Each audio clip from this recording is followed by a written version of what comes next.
Voici un court vidéo pour vous expliquer rapidement comment configurer le réseau pour un ordinateur virtuel dans VirtualBox. Donc, j'ai choisi l'ordinateur dont je voulais configurer le réseau. J'appuie sur le bouton Network ici pour voir la configuration réseau de cet ordinateur virtuel-là. On voit qu'une des choses que j'ai à choisir, c'est le mode. Il y a différents modes. Le Not Attach, qui est un mode facile, c'est exactement comme si votre ordinateur n'était tout simplement pas connecté, donc comme si elle avait une carte réseau, mais aucun fil branché sur cette carte réseau-là. Le mode NAT, c'est un mode où l'ordinateur est connecté à un réseau virtuel interne et peut accéder à Internet à travers un NAT, un Network Address Translation, vers l'extérieur du réseau, donc vers le réseau auquel l'ordinateur physique est connecté. Si vous utilisez ce mode-là, l'ordinateur virtuel va pouvoir accéder à Internet sans aucun problème. Et du côté extérieur, toutes les communications vont être vues exactement comme s'ils venaient de l'ordinateur physique. Donc, le réseau externe n'aura pas connaissance de l'existence de l'ordinateur virtuel. Je vais vous montrer une page web que j'ai trouvée. Vous voyez l'adresse de la page web, donc si vous voulez la consulter, ça va être possible, qui donne des explications justement sur les réseaux. Le NAT est montré ici. Chacun des ordinateurs virtuels qui est configuré en NAT est connecté à un réseau virtuel et à un routeur virtuel vers le réseau de l'ordinateur physique, en passant naturellement par un Network Address Translation qui se produit lorsqu'on va passer du réseau interne vers le réseau externe. S'il y a deux ordinateurs qui sont configurés en utilisant le mode NAT, ces deux ordinateurs-là ne pourront pas communiquer directement entre eux, mais chacun des deux ordinateurs va pouvoir communiquer avec l'Internet. L'autre mode qui peut nous intéresser, c'est le NAT Network. Donc, c'est très similaire au NAT. On va voir la petite différence dans la page web. Le NAT Network fait qu'on a un sous-réseau virtuel intérieur, comme tantôt, avec un routeur virtuel qui va nous permettre de faire le Network Address Translation du réseau interne vers le réseau physique.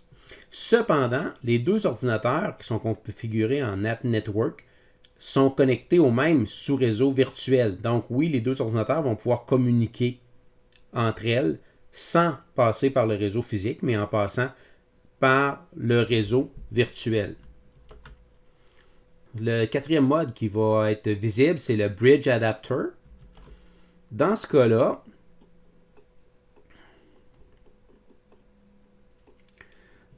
on a les ordinateurs qui sont considérés comme étant connectés sur une switch virtuelle qui est connectée au port physique de l'ordinateur physique vers le réseau.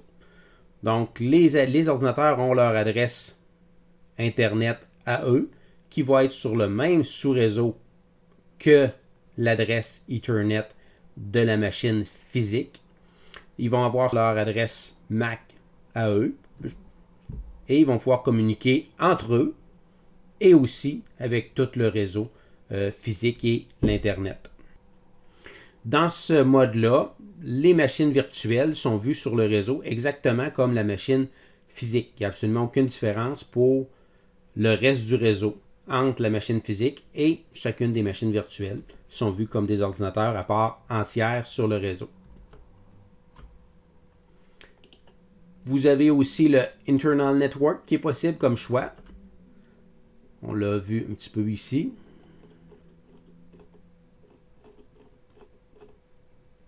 Le Internal Network, on peut le voir ici. Les ordinateurs peuvent communiquer entre elles, mais ils ne peuvent pas communiquer avec l'Internet. Donc, c'est un petit peu comme le NAT Network qu'on a vu tantôt, sans le Network Address Translation qui permettait d'aller sur Internet. Donc, les ordinateurs peuvent seulement communiquer entre les ordinateurs virtuels. Host Only Adapter. Donc, dans ce mode-là, on le voit dans le dessin ici, les ordinateurs virtuels peuvent seulement communiquer avec l'ordinateur physique. Donc, il y a l'ordinateur physique qui est considéré comme ayant une carte réseau supplémentaire Et cette carte réseau supplémentaire-là est connectée directement à une des ordinateurs virtuels. Si on a un deuxième ordinateur virtuel, il va être connecté sur le même réseau et il va pouvoir communiquer seulement avec l'ordinateur physique. Dans ce cas-là, l'ordinateur virtuel ne pourra pas communiquer avec Internet, sauf si on aurait un service de routage d'installer sur l'ordinateur physique, qui n'est pas le cas par défaut sur Windows, qui n'est pas le cas par défaut non plus sur Linux. J'ai aussi trouvé une autre page qui peut vous intéresser, c'est la documentation directement fournie par VirtualBox, donc le chapitre 6 de cette documentation-là qui parle en détail de la configuration des réseaux virtuels dans VirtualBox.